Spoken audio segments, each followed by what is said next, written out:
إنه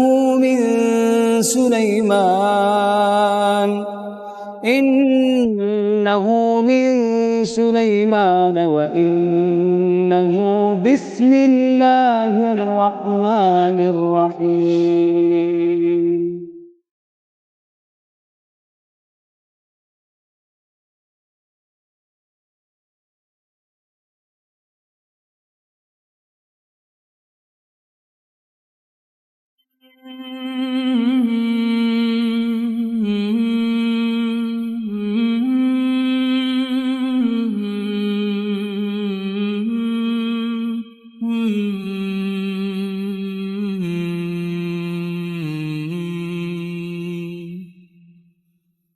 Alhamdulillah wassalatu wassalamu ala rasulillah wa ala alihi wa sahbihi wa mawalah wa la hawla wa la quwwata illa billahi wa ba'd. Alhamdulillah, di malam hari ini dengan nikmat Allah subhanahu wa ta'ala, terutama nikmat Islam, nikmat iman, dan nikmat dapat bermajlis ilmu di Masjid Muhajirin, tentu ini sesuatu perkara yang sangat besar untuk kita syukuri. Kemudian juga yang kedua, salawat dan juga salam kita hadiahkan kepada Rasul kita Nabi besar Muhammad sallallahu alaihi wa ala alihi wasallam. Malam ini kita akan mengkaji satu dari 99 nama-nama Allah subhanahu wa ta'ala yang sangat penting kita merenungkannya. Apa itu? At-Tawwab. Bahwa Allah subhanahu wa ta'ala zat yang maha penerima taubat. Di dalam surah Al-Baqarah, tepatnya ayat ke-198 sampai 199, Allah subhanahu wa ta'ala berfirman ketika bicara soal ibadah haji. Allah subhanahu wa ta'ala mengatakan, فَإِذَا أَفَضْتُم مِّنْ أَرَفَاتٍ fadhkurullaha indal masy'aril haram wadhkuruhu kama hadakum wa in kuntum min qablihi laminadh dhalin thumma afidu min haitsu afadun nas wastaghfirullaha innallaha ghafurur rahim. Allah subhanahu wa ta'ala berfirman, maka apabila kalian telah bertolak dari Arafah, berzikirlah kepada Allah di Masy'aril Haram, dan berzikirlah dengan menyebut nama Allah sebagaimana yang telah ditunjukkannya kepadamu, dan sungguh kamu sebelum itu benar-benar termasuk orang-orang yang sesat. Kemudian bertolaklah kamu dari tempat bertolaknya orang-orang yang banyak di Arafah itu, dan mohonlah ampunan kepada Allah subhanahu wa ta'ala, karena sesungguhnya Allah subhanahu wa ta'ala zat yang maha pengampun. Dalam ayat ini Allah subhanahu wa ta'ala memerintahkan para jemaah haji yang bertolak dari Arafah agar mereka memperbanyak istighfar, meminta ampun kepada Allah subhanahu wa ta'ala. Pertanyaan pun muncul di sini, atas dosa apa mereka disuruh istighfar? Bukankah mereka sedang melakukan ibadah? Semua yang dilakukan adalah manasik-manasik haji. Artinya mereka berada di atas ketaatan kepada Allah subhanahu wa ta'ala. Tapi kenapa Allah subhanahu wa ta'ala merintahkan para jemaah haji untuk banyak-banyak istighfar? Ma'asyiral muslimin yang dimuliakan Allah azza wa jalla, ini pertanyaan harus dijawab. Karena umumnya orang yang bertobat kepada Allah subhanahu wa ta'ala itu karena dosa yang dilakukan, bukan karena ketaatan yang dilakukan. jawabannya kita akhirkan. Ma'asyiral muslimin yang dimuliakan Allah Azza wa Jalla, kemudian juga disebutkan dalam suratul Nasr. Suratul Nasr ini turun setelah Hajjatul Wada Nabi sallallahu alaihi wasallam. Ma'ruf ayat yang kita baca.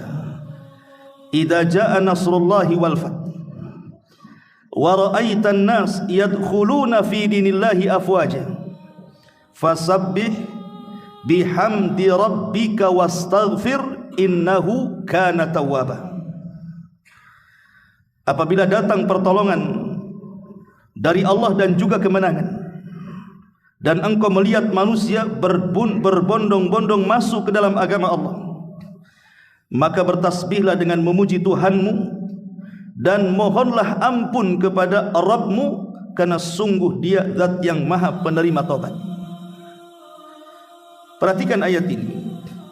Allah Subhanahu wa taala memerintahkan nabinya setelah mendapatkan kemenangan di perang Badar agar banyak-banyak memuji Allah dengan mengucapkan alhamdulillah, agar banyak-banyak bertasbih kepada Allah dengan mengucap subhanallah, dan agar banyak-banyak beristighfar dengan menyebut astaghfirullah. Pertanyaan kedua pun muncul. Apa yang dilakukan Nabi sallallahu alaihi wasallam sehingga Allah Subhanahu wa taala memerintahkan Rasul untuk memperbanyak istighfar? Apa Rasul melakukan dosa? Apakah Nabi sallallahu alaihi wasallam bermaksiat? Bukankah Allah Subhanahu wa taala mengatakan dalam surah Al-Fatah itu, inna fatahna laka fatham mubina liyaghfira lakallahu ma taqaddama wa ma ta'akhkhar. Ma taqaddama bihi wa ma ta'akhkhar. Di dalam surah Al-Fatih sini Allah Subhanahu wa taala sudah mengampuni dosa Rasul yang telah, yang sedang, dan yang akan datang. Tapi kenapa dalam surah An-Nasr Allah tetap meminta Rasul untuk banyak-banyak istighfar? Bahkan dalam hadis Aisyah ummuna radhiyallahu anha, ketika dia melihat kaki Nabi sallallahu alaihi wasallam pecah-pecah, kemudian Aisyah kasihan dan mengatakan, ya Rasulullah, cukupkan yang wajib saja. Bukankah Allah telah mengampuni dosamu yang telah, yang sedang, dan yang akan datang? Tapi Rasul mengatakan, ya Aisyah, afala akunu abdan syakura, salahkah saya menjadi hamba yang bersyukur? Artinya dalam surah Al-Fatah dan juga hadis Aisyah Ummul Mukminin radhiyallahu anha, dosa-dosa Nabi itu sudah diampuni, baik yang telah dilakukannya, yang sedang dilakukannya, bahkan yang belum dilakukannya. Allah sudah ampuni dosa-dosanya. Tapi kenapa Allah memerintahkan dalam surah An-Nasr agar Rasul memperbanyak istighfar, meminta ampun akan dosa apa? Dan betul-betul dilakukan Nabi sallallahu alaihi wasallam kan? Seperti hadis Abu Hurairah radhiyallahu an mengatakan Nabi sallallahu alaihi wasallam itu setiap hari beristighfar paling sedikit 70 sampai 100 kali. Inilah dua pertanyaan yang harus kita jawab. Kenapa orang-orang jemaah haji habis melakukan ketaatan kepada Allah disuruh untuk banyak istighfar, dan kenapa pula Nabi sallallahu alaihi wasallam yang jelas-jelas diampuni dosa-dosanya pun disuruh untuk memperbanyak istighfar? Ma'asyiral muslimin yang dimuliakan Allah Subhanahu wa taala, kita tahu bahwa bertobat kepada Allah Subhanahu wa taala itu ada dua macam. Bertobat kepada Allah Subhanahu wa taala itu ada dua macam. Yang pertama, bertobat setelah melaksanakan ketaatan kepada Allah Subhanahu wa taala. Kenapa? Kita disuruh setelah melaksanakan ibadah, melaksanakan ketaatan kepada Allah, disuruh untuk memperbanyak taubat. Karena dikhawatirkan ibadah yang kita lakukan itu kurang sempurna. Karena ibadah yang kita lakukan itu boleh jadi ada kekurangannya. Jangan cerita kita. Makhluk yang tidak pernah bermaksiat kepada Allah Subhanahu wa taala dan senantiasa mengikuti perintah Allah siapa? Para malaikat. Para malaikat adalah makhluk yang tidak pernah bermaksiat kepada Allah. Wa yaf'aluna ma yu'maru. apapun yang diperintahkan Allah, mereka lakukan semuanya tanpa ada bantahan. Tapi perhatikan dalam sebuah hadis yang dinukilkan Ibnu Katsir dalam tafsir Al-Azim Ibnu Katsir, inna lillahi fis sama'id dunya malaikatun khusyu'an la yarfa'una ru'usahum hatta taquma as-sa'ata fa idza qamat rafa'u ru'usahum thumma qalu rabbana ma 'abadnaka haqqa ibadatik wa inna lillahi fis sama' ats-tsaniyati malaikatun sujudan la yarfa'una ru'usahum hatta taquma as-sa'ah fa idza qamatis sa'atu rafa'u ru'usahum wa qalu subhanaka ma 'abadna haqqa ibadatik. Sesungguhnya di langit, kata Rasul, sesungguhnya di langit Allah memiliki banyak malaikat-malaikat yang khusyuk beribadah kepada Allah. Mereka tidak pernah mengangkat kepalanya sampai kiamat dibangkitkan. Dan apabila kiamat dibangkitkan, barulah mereka mengangkat kepala-kepala mereka.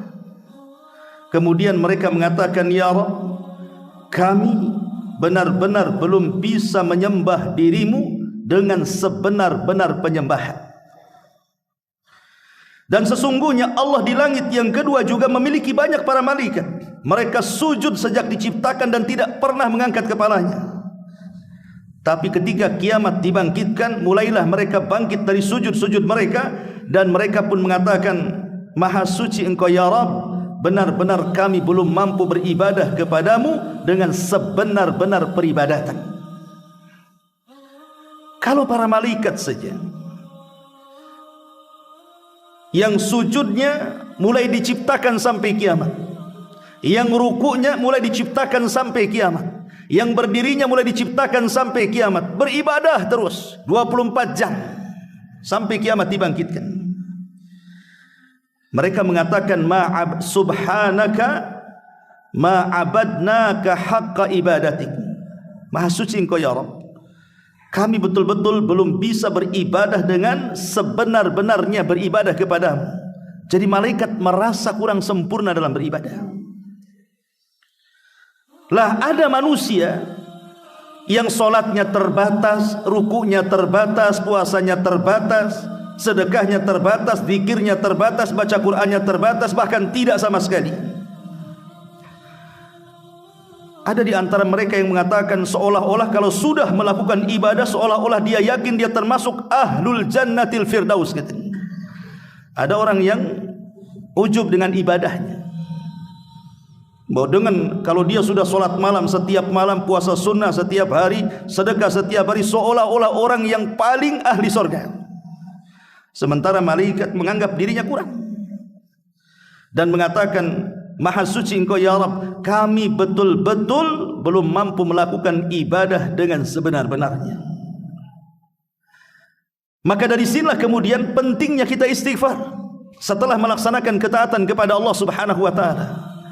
Karena boleh jadi dalam ketaatan itu mesti ada kekurangan. Lah kekurangan-kekurangan itulah bisa disempurnakan dengan istighfar. Karena Allah Subhanahu wa taala Tawwabur Rahim, Zat yang Maha mengampuni seluruh kekurangan kita dan kelemahan kita. Ini yang pertama, ya.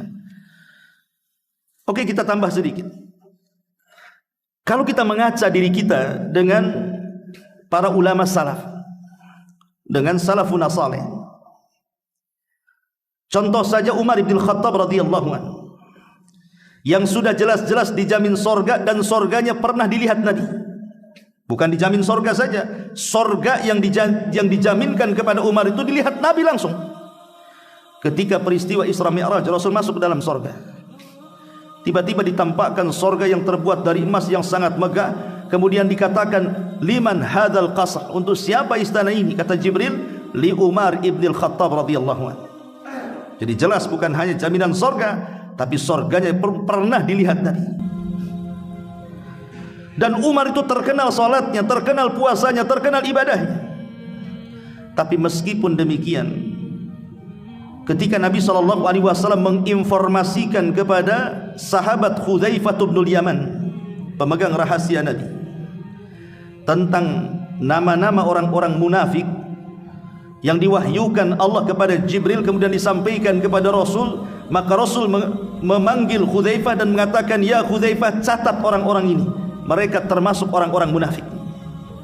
Dan tidak ada yang tahu catatan itu kecuali Rasul dan Hudzaifah. Makanya Hudzaifah dikenal sirrun Nabi, pemegang rahasia Nabi. Umar bin Khattab radhiyallahu anhu ketika mendengar bahwa Hudzaifah memiliki catatan nama-nama orang munafik, dia datang kepada Hudzaifah, kemudian mengatakan kepada Hudzaifah, anshuduka billah, kata Umar, demi Allah wahai Hudzaifah, bisa enggak engkau menyebutkan nama-nama orang munafik itu? Jangan-jangan aku ada di dalamnya. Kata Hudzaifah, tidak bisa, ini rahasia Nabi. Tapi Umar tetap mendesak dengan mengatakan, asammanin Nabi sallallahu alaihi wasallam anni munafik. Wahai Hudzaifah, apakah Rasul pernah menyebut-nyebut nama aku bahwa saya ini seorang munafik? Maka Hudzaifah tidak menjawab. Sampai berkali-kali Umar mendesak dan terus mendesak. Akhirnya Hudzaifah mensyaratkan, aku akan beritahu, tapi jangan pernah memberitahu kepada siapapun. Akhirnya kemudian Hudzaifah mengatakan, tidak ada wahai Umar, namamu tercantum dalam catatan orang-orang munafik di sini. Maka Umar pun menangis, kemudian dia senang. Itu sekelas Umar masih ada kekhawatiran kalau seandainya ada sifat-sifat nifak dalam badannya. Padahal siapalah Umar, sudah dijamin sorga, sorganya sudah dilihat Nabi. Tapi ada kekhawatiran kalau seandainya ibadah yang dilakukan itu bagian daripada ibadatun nifak, sebagaimana yang dijelaskan oleh sebagian para sahabat Nabi SAW, seperti yang dikatakan Abi Darda radhiyallahu an, ta'awwadhu billahi min khusyu'in nifaq, katanya, berlindunglah kepada Allah dari khusyuknya orang munafik. Dikatakan kepada Abi Dzar, ya Aba Dzar, wa ma khusyu'un nifaq, apa yang dimaksud anda itu khusyuk nifaq itu apa? Maka dia mengatakan, antaral jasada khashi'an wal qalba laysa bi khashi'. Kau lihat badannya khusyuk, masya Allah, enggak bergerak ketika salat, tapi hatinya tidak khusyuk, entah di mana hatinya. Ya. Jadi begitulah memang para sahabat Nabi SAW, kekhawatiran mereka. Dan itu banyak kisah-kisahnya. Seperti umpamanya kisah yang lain, kisah daripada juru bicara Nabi SAW, Hasan ibn Thabit. Dia seorang juru bicara Nabi SAW. Ketika turun ayat la tarfa'u aswatakum fawqa sautin Nabi, ketika turun, jangan kau angkat suaramu di atas suara Nabi. Maka Thabit ibn Qais ini, bukan Hasan, Thabit ibn Qais al-Musyammas namanya, dia takut dengan ayat itu. Jangan-jangan ayat itu mengenai dirinya, karena kalau dia sedang menggantikan Rasul untuk berbicara, suaranya lebih tinggi dibandingkan suara Nabi. Habis itu dia tidak pernah datang lagi ke majelis Nabi, mengurung diri di rumahnya, kemudian dia menangis sepanjang masa, kemudian dia seolah-olah memukul dadanya dan mengatakan, kalau begitu saya termasuk orang yang mengangkat suara, habislah seluruh pahalaku dan dipastikan aku masuk neraka, katanya. Saking ketakutannya. Tapi Nabi SAW kemudian mengutus orang dan mengatakan, katakan kepada Thabit ibn Qais al-Musyammas, dia termasuk ahli jannah, dia termasuk penduduk surga. Begitulah salafun saleh, dengan kekayaan mereka beribadah kepada Allah Subhanahu wa taala, masih juga ketakutan mereka kalau ibadah mereka itu tidak karena Allah. Sementara kita ini, orang-orang yang belakangan ini, sudah ibadahnya kurang, terkadang ujub pula kalau seandainya dia melakukan ibadah seolah-olah dia yakin dia akan termasuk ahli jannah pula. Lah inilah kemudian kenapa kita disuruh untuk beristighfar, meminta tobat kepada Allah. Itu salah satunya adalah meminta ampun kepada Allah setelah ketaatan yang kita lakukan, karena dikhawatirkan ketaatan itu ada kekurangan atau ada hal-hal yang boleh jadi kurang sempurna. Ini yang pertama. Yang kedua, bertobat dari dosa. Bertobat dari dosa. Kalau tadi bertobat setelah melaksanakan ketaatan, yang sekarang inilah yang kita pahami. Kalau kita disuruh bertobat, artinya bertobat dari dosa. Allah Subhanahu wa taala berfirman dalam surah Al-Imran ayat 135. Walladzina idza fa'alu fahishatan aw zalamu anfusahum dzakarullaha fastaghfaru lidzunubihim wa man yaghfiru dzunuba illallah wa lam yusirru ala ma fa'alu wa hum ya'lamun.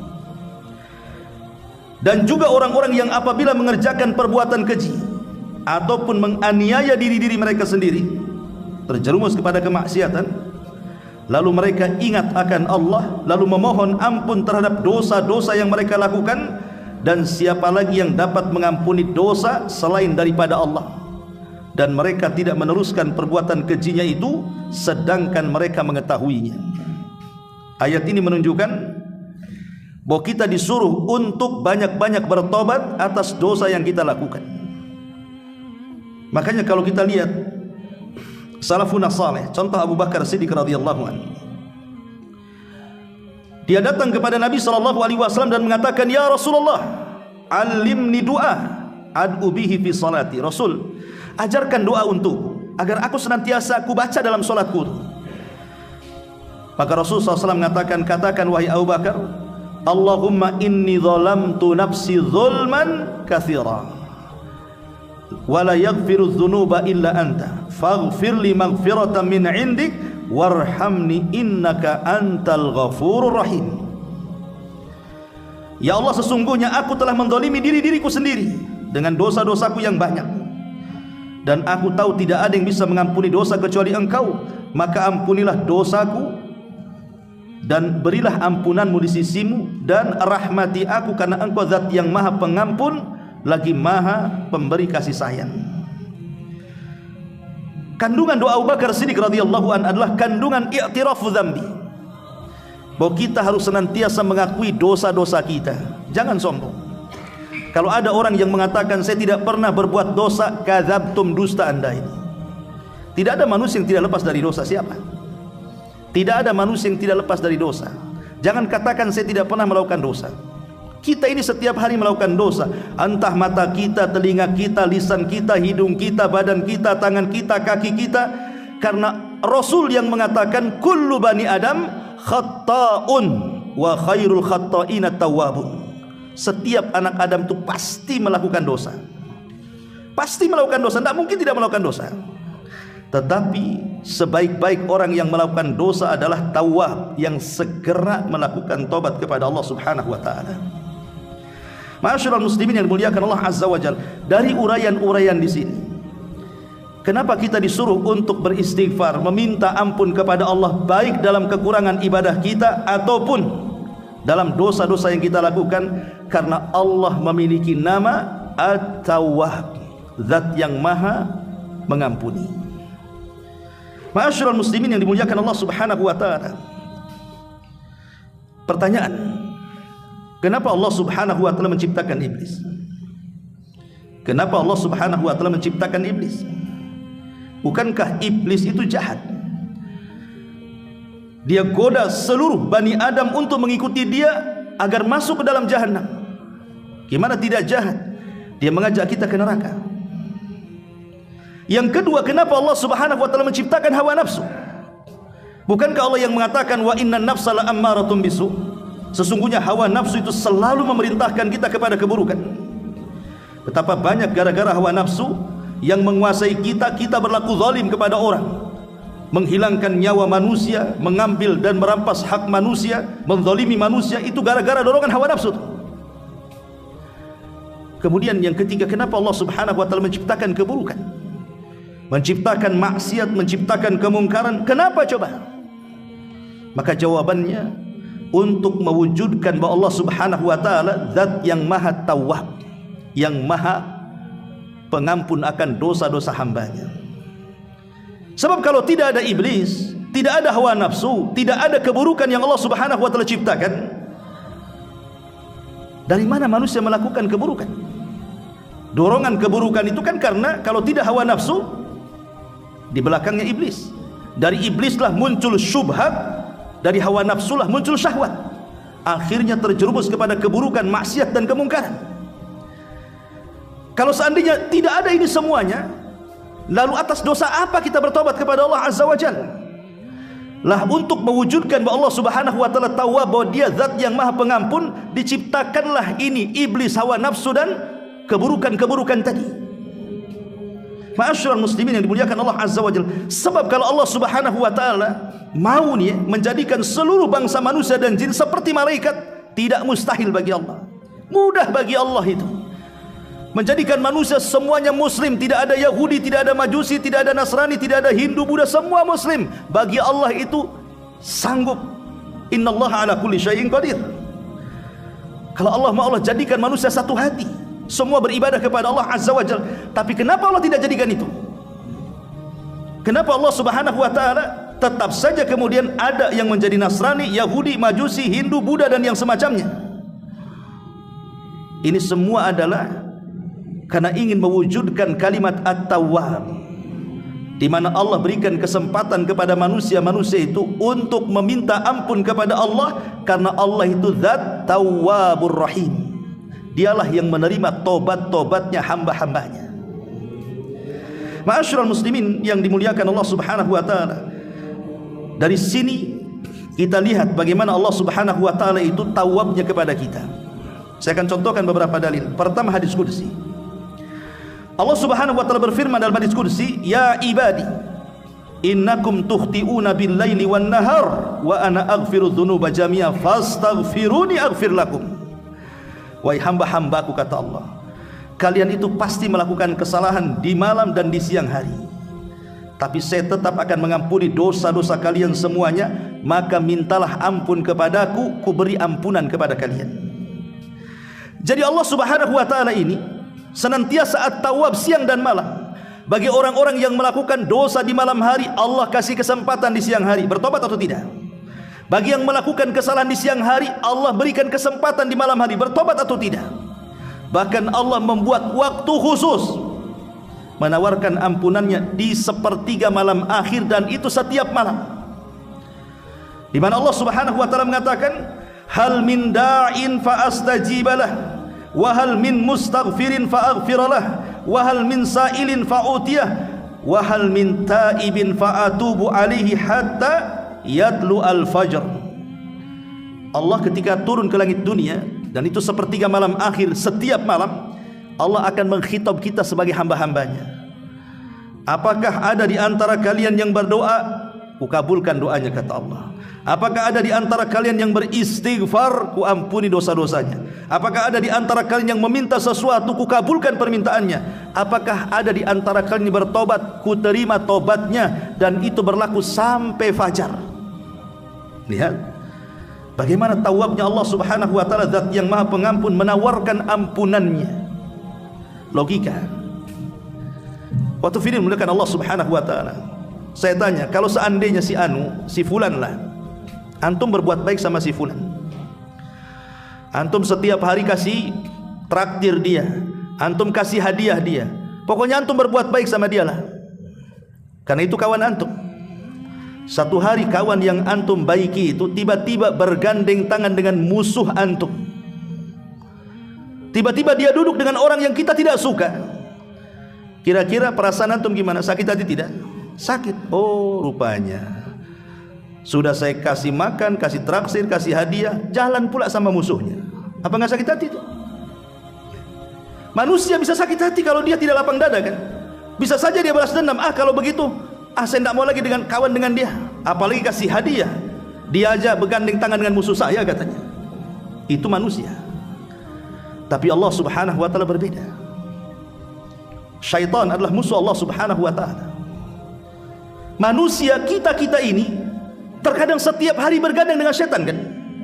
Semua maksiat itu ciptaan setan, yang dorong-dorong kita dengan was-wasnya, suruh berzina, suruh khamr, suruh mabok, suruh ini, suruh itu setan yang nyuruh dengan was-wasnya, dan kita mengikuti dan menjadi temannya setan pula. Tapi apakah Allah Subhanahu wa taala sakit hati? Dia yang kasih rizki, dia yang kasih makan, dia kasih ini, kawannya pula sama setan.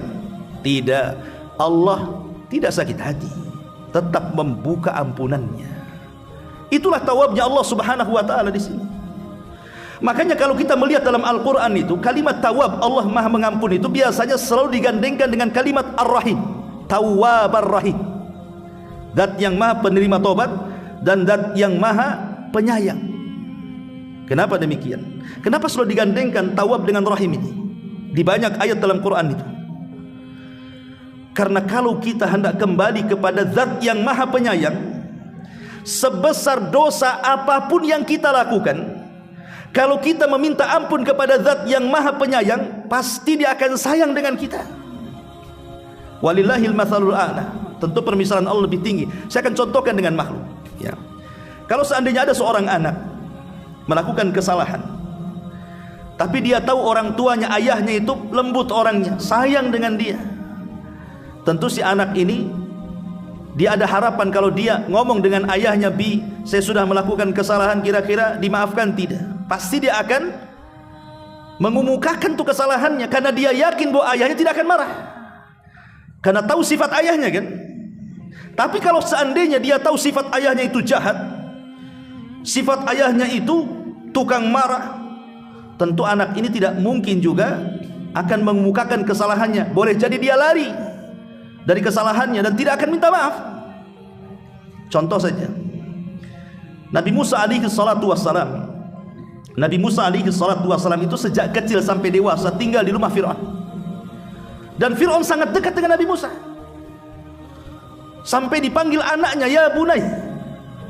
Sejak zaman bayi sampai dia dewasa dirawat sama Fir'aun dan ada kedekatan dengan Fir'aun. Tapi ketika Musa melakukan kesalahan, dia membunuh salah seorang anak pejabat dari Kibti ketika ada clash dengan anak muda dari Bani Israel. Tanpa sengaja Musa membunuhnya. Apakah tiba-tiba Musa kemudian datang kepada Fir'aun minta maaf sama ayah angkatnya? Tidak, karena dia tahu siapa Fir'aun. Fir'aun itu kejam, bisa saja dibunuhnya. Makanya Musa lari ke Madian. Tapi kita berhadapan dengan Rabb, bukan dengan Fir'aun. Rabb kita Rahim, Rabb kita ini maha penyayang, maha pengasih. Jadi kalau kita melakukan dosa apa saja yang kita lakukan, kalau kita datang kepada Allah dengan kejujuran kita ingin bertobat, belum lagi kita mengungkapkan tobat, Allah sudah ampuni dosa kita. Itulah Tawwab namanya. Hanya semata-mata ada keinginan dalam hati. Tetapi jujur ya, keinginan hati itu karena keluar dari kejujuran, dia ingin bertobat kepada Allah, belum mengucapkan astagfirullah, Allah sudah ampuni dosa-dosanya. Subhanallah ikhwan. Yang mengilhamkan manusia yang bermaksiat bertobat siapa? Allah. Allah yang mengilhamkan dia supaya dia tobat. Akhirnya dia pun kepikiran, oh harus bertobat saya ini. Siapa yang mengilhamkan sehingga orang maksiat itu ingin tobat? Allah. Kemudian setelah diberikan ilham, dia pun diberikan taufik. Akhirnya dia pun bertobat. Kemudian Allah Subhanahu wa taala terima tobatnya. Cukup sampai di sini? Setelah Allah terima tobatnya, Allah kasih lagi pahala kepada orang yang bertobat itu. Cukup sampai di sini? Tidak. Bahkan Allah perintahkan kepada seluruh malaikat, termasuk malaikat-malaikat pemikul arsy itu, agar memintakan ampun akan dosa-dosa orang-orang yang bertobat kepada Allah Subhanahu wa taala. Bagaimana tidak indah Allah Subhanahu wa taala coba. Ya. Dia yang mengilhamkan tobat, akhirnya kita bertobat. Kemudian Allah terima tobatnya. Kemudian Allah kasih pahala lagi gara-gara tobatnya. Kemudian Allah perintahkan malaikat lagi, doakan orang ini supaya diterima tobatnya. Makanya Allah Subhanahu wa taala berfirman di dalam Al-Qur'anul Karim, alladzina yahmilunal arsya wa man haulahu. Malaikat-malaikat pemikul arsy dan malaikat-malaikat yang ada di sekitar arsy itu, mereka bertasbih kepada Allah Subhanahu wa taala. Kemudian di ujung ayat, wa yastaghfiruna lilladzina tabu, dan mereka pun memintakan ampun kepada Allah terhadap orang-orang yang bertobat. Indah sekali ikhwan. Nabi Allah Adam alaihi salatu wassalam ketika melakukan kesalahan, ingat bahwa Adam itu melakukan kesalahan karena melanggar larangan. Kalau iblis melakukan kesalahan karena melanggar perintah, itu bedanya di situ. Ya, saya ulang, iblis itu melakukan kesalahan itu karena melanggar perintah. Allah perintahkan sujud kau kepada Adam, tak mau sujud dia. Berarti kesalahan iblis apa? Melanggar perintah. Tapi kalau kesalahan Adam bukan melanggar perintah, melanggar larangan. Kata Allah, jangan Adam kau dekat-dekat pohon itu. Dekat pula dia, dimakan pula lah itu. Akhirnya kemudian diusir dari surga. Tapi lihat, dua makhluk ini, Adam dan juga iblis. Ketika Adam diturunkan dari surga ke bumi, begitu juga iblis diturunkan dari surga ke bumi. Allah ilhamkan kepada Adam taufik agar dia bertobat kepada Allah Azza wa Jalla dan tidak putus asa dari dosanya. Maka Adam pun ada niat ingin bertobat kepada Allah Azza wa Jalla. Ketika Adam ada niat untuk bertobat, Allah ajarkan bagaimana cara tobatnya. Fatalaqa Adamu min rabbihil kalimat. Maka Allah ajarkan kepada Adam beberapa kalimat. Ahli tafsir mengatakan maksud kalimat di sini adalah Rabbana zalamna anfusana wa illam taghfir lana wa tarhamna lanakunanna minal khasirin. Inilah yang pertama kali diajarkan kepada Adam dan inilah kalimat yang pertama kali diucap di bumi. Maka setelah kemudian Adam pun diajarkan kalimat ini, Adam pun mengucapkannya. Rabbana zalamna, ya Rabb kami sudah menzalimi diri kami. Rabbana zalamna anfusana wa illam taghfir lana. Kalau engkau tidak mengampuni kami, kata Adam, wa tarhamna, dan tidak memberikan rahmat kepada kami, lanakunanna minal khasirin, tentu kami termasuk makhluk yang rugi. Ketika Adam kemudian mengucapkan kalimat yang diajarkan Allah, cara tobat ini, fataba alaihi, Adam pun diampuni dosa-dosanya. Setelah diampuni dosa-dosanya, Allah angkat derajatnya lebih tinggi dibandingkan ketika dia di surga. Tapi si iblis justru tidak ada niat dia bertobat. Yang ada dia menyalahkan Allah dan mengatakan fabima aghwaitani, karena engkau yang sudah menyesatkan aku. Lihat, dia menuduh Allah yang menyesatkannya, padahal dia sesat sendiri si iblis itu. Tapi dia mengatakan fabima aghwaitani, karena engkau sudah menyesatkan aku. Enak saja iblis ngomong begitu. Engkau yang mau sesat, nuwallihi ma tawalla, karena engkau mau sesat, Allah sesatkan, bukan Allah yang menyesatkan. Maka iblis pun putus asa, maka disebut iblis. Iblis itu makhluk yang berputus asa. Dari sini kita tahu bahwa tarkul amri asyaddu min irtikabin nahi. Ada kaedah yang baku di kalangan para ulama, meninggalkan perintah itu lebih besar dosanya dibandingkan melakukan yang dilarang. Kenapa demikian? Karena meninggalkan perintah dosanya si iblis, tapi melanggar larangan dosanya Adam. Dan meninggalkan perintah itu lebih besar dosanya dibandingkan melakukan yang diharamkan. Makanya kenapa dosa orang yang meninggalkan sholat, kalau orang meninggalkan sholat nih, dosanya lebih besar dibandingkan dia berzina, dibandingkan minum khamr, dibandingkan membunuh, dibandingkan berjudi, dibandingkan semua maksiat dosa-dosa besar. Kenapa? Karena meninggalkan sholat itu dia meninggalkan perintah. Kata Allah, sholat kamu, aqimu sholat, dirikan sholat. Tak mau sholat pula dia. Tetapi orang yang berzina itu Allah katakan wala taqrabuz zina, jangan kau dekat-dekat, dilarangan di sini. Dekat pula dengan zina. Makanya meninggalkan perintah hati-hati lebih besar dosanya dibandingkan melakukan yang dilarang oleh Allah Subhanahu wa taala. Karena itu dosa iblis masalahnya. Ya. Dari sini ikhwatu fillah muliakan Allah Azza wa Jalla, bagaimana Allah Subhanahu wa taala mengajarkan kepada Adam bagaimana cara tobat, kemudian dia bertobat, kemudian dapat taufik, Allah terima tobatnya, Allah angkat derajatnya. Itulah At-Tawwab namanya. Allah zat yang maha pengampun. Ma'asyiral muslimin yang dimuliakan Allah Subhanahu wa taala, setelah kita tahu secara global apa itu mana At-Tawwab, bahwa Allah zat yang maha pengampun, maka asar keimanannya adalah kalau kita sudah tahu Allah zat yang maha pengampun, maka mintalah ampun kepada Allah. Karena seberapa besar dosa yang kita lakukan, maka Allah pasti akan mengampuni dosa-dosa kita. Karena kita dilarang untuk al-qunut min rahmatillah, tidak boleh putus asa dari rahmat Allah Subhanahu wa taala. Karena putus asa dari rahmat Allah lebih besar dosanya dibandingkan dosanya. Karena putus asa itulah yang menghalangi orang bertobat, itu masalahnya. Makanya lebih besar dosa orang yang berputus asa dibandingkan maksiat yang dilakukannya. Ma'asyiral muslimin yang dimuliakan Allah Azza wa Jalla, karena waktu juga, ada beberapa tempat yang kita disuruh untuk memperbanyak istighfar, meminta ampun kepada Allah Subhanahu wa taala. Yang pertama, Nabi SAW memerintahkan kita untuk banyak istighfar ba'dal wudu, setelah melaksanakan wudu. Tadi saya sudah jelaskan, buat apa istighfar setelah wudu? Bukankah wudu ibadah? Kecuali kalau wudu maksiat. Wudu kan ibadah, masa istighfar setelah ibadah? Ya, karena tadi saya sudah katakan bahwa ibadah kita ini terkadang ada kekurangan, kurang sempurna. Makanya kita disuruh istighfar untuk menyempurnakannya. Lah salah satunya istighfar setelah berwudu. Nabi SAW mengatakan, "Man tawadda'a faqala subhanakallahumma wa bihamdika asyhadu an la ilaha illa anta astaghfiruka wa atubu ilaik. Kutiba fi rik thumma ju'ila fi tabin thumma yuksaru ila yaumil qiyamah." Kata Nabi SAW, barang siapa yang berwudu kemudian mengucapkan subhanakallahumma, maha suci engkau ya Rabb, wa bihamdika, dan terpujilah engkau ya Rabb, asyhadu an la ilaha illa anta, aku bersaksi tidak ada sembahan yang berhak disembah kecuali engkau, astaghfiruka. Di sini ada syahidnya, kita disuruh untuk istighfar setelah wudu. Ini yang pertama.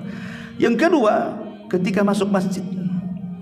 Ketika masuk masjid, kita disuruh untuk banyak-banyak beristighfar. Kata Nabi SAW, idza dakhalal masjid, apabila masuk ke dalam masjid, maka bacalah rabbighfirli dzunubi waftahli abwaaba rahmatik. Ya Rabb, ampuni dosa-dosaku dan bukalah pintu-pintu rahmatmu. Kemudian yang ketiga, istighfar setelah sholat. Makanya saya nasihatkan, kalau setelah sholat wajib jangan baca yang lain, tapi bacalah istighfar dulu. Kalaupun kita tidak ada waktu untuk wirid, untuk berzikir, tapi jangan tinggalkan istighfar. Setelah salam, assalamualaikum warahmatullahi, assalamualaikum warahmatullahi, langsung astagfirullahaladzim, astagfirullahaladzim, astagfirullah. Kemudian pergi. Kalaupun memang tidak ada waktu.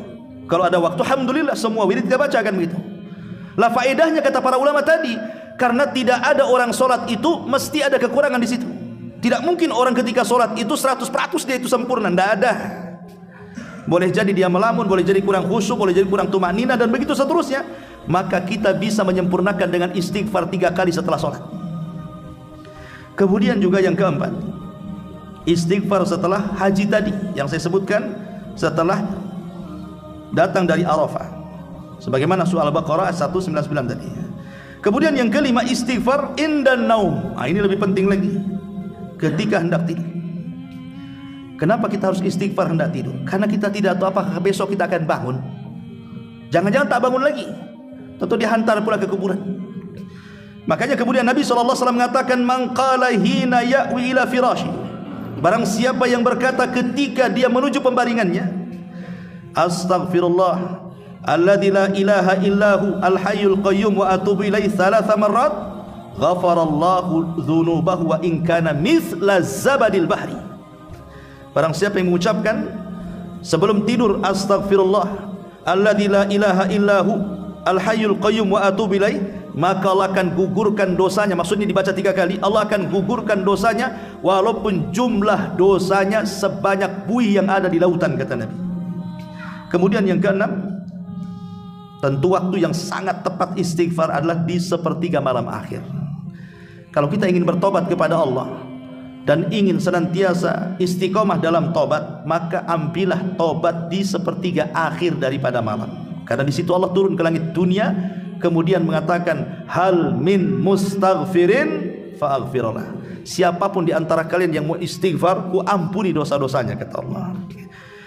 Kemudian juga yang nomor 7, al-istighfar fi khatmil majalis, beristighfar setelah melaksanakan majelis taklim yang disebut dengan doa kafaratul majelis. Ya, istighfar. Karena kita tidak tahu dalam majelis, kan majelis itu bukan majelis ilmu saja.